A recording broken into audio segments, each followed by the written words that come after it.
আসসালামু আলাইকুম রহমতুল্লাহ।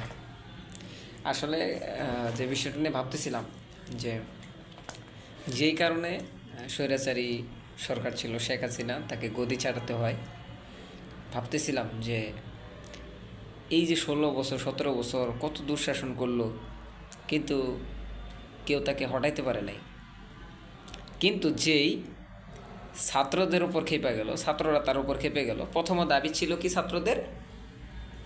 তাদের কোটা সংস্কার আন্দোলন, যে যার যার মেধার ভিত্তিতে চাকরি হবে, কোটা দিয়ে করা যাবে না, এই চাকরির যে পদগুলো আছে সেগুলো নষ্ট করা যাবে না। জাস্ট একটা কথা বলছে, রাজাকারের বাচ্চা নাতিপুতি এক কথায় পুরো গদি লড়াই ফেলছে। তার মানে কথা বলার ক্ষেত্রে খুব সাবধান হইতে হবে। যেটা 16-17 বছরে হয় নাই, সেটা 1 মাসের ব্যবধানে কিন্তু হয়ে গেছে। এই জন্য কথা বলতে গিয়ে সাবধান সাধু, না হলে এমন বিপদে পড়তে হবে, ঘুরে দাঁড়ানো যাবে না।